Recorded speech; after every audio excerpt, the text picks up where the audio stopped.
आरे काशी घूमवाला पिया हो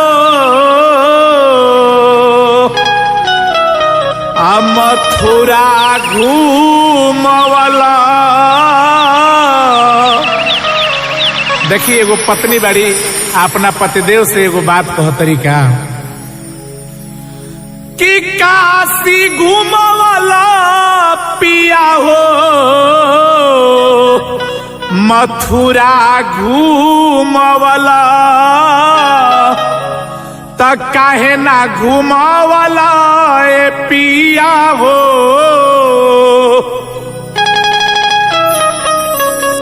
त काहे ना घुमावला पिया हो त काहे ना घुमावला पिया हो गुरु के दुआरिया काहे ना घुमावला पिया हो गुरु के दुआरिया। काशी घुमावला पिया हो मथुरा घुमावला काशी घुमावला पिया हो मथुरा घुमावला काहे ना घुमावला पिया हो काहे ना घुमावला पिया हो गुरु के दुआरिया काहे ना घुमावला पिया हो गुरु के दुआरिया।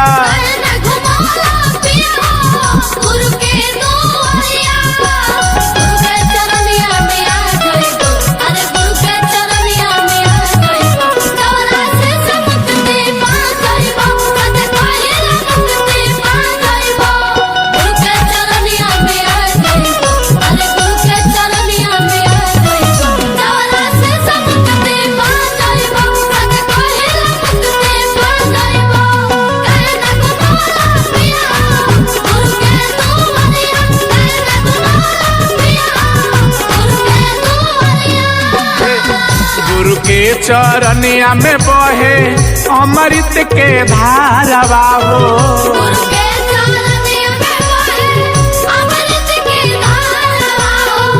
गुरु के कृपा से लोगवा होला भव पारवा हो।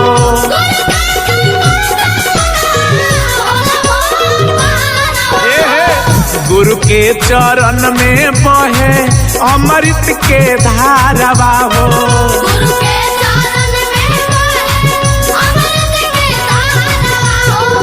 गुरु के कृपा से लोगवा होला भव पारवा हो।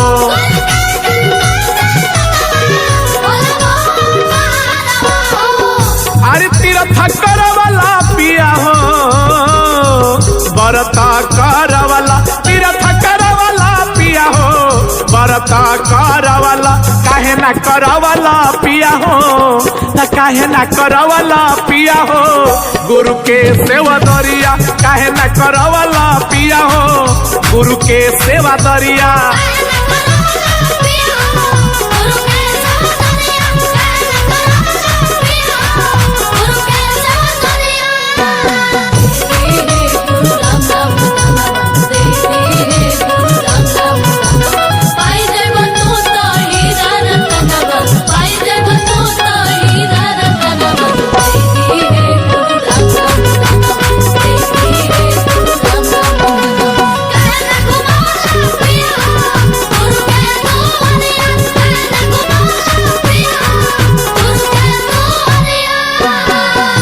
तरीके पिया कबहू ना पूजला बाबू माई के चरनिया हो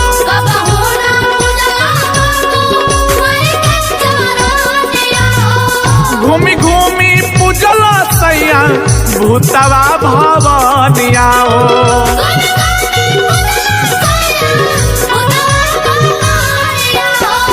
कबहू ना पूजला बाबू माई के चरनिया हो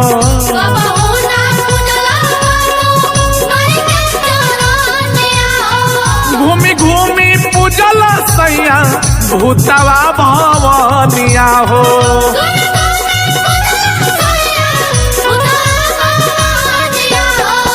इतने ना औरी का कैलो अरे पीड़िया गवाला पिया हो पचरा गवाला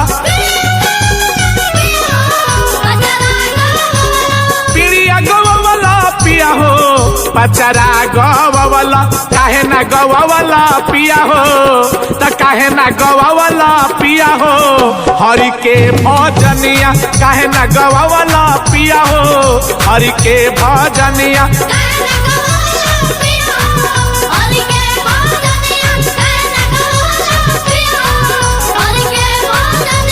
काशी घुमवला पिया हो, मथुरा घुमवला, काशी घुमवला पिया हो, मथुरा घुमवला, काहे ना घुमवला पिया हो, त काहे ना घुमवला पिया हो, गुरु के दुआरिया काहे ना घुमवला पिया हो, गुरु के दुआरिया काहे ना करवला पिया हो, गुरु के सेवा दरिया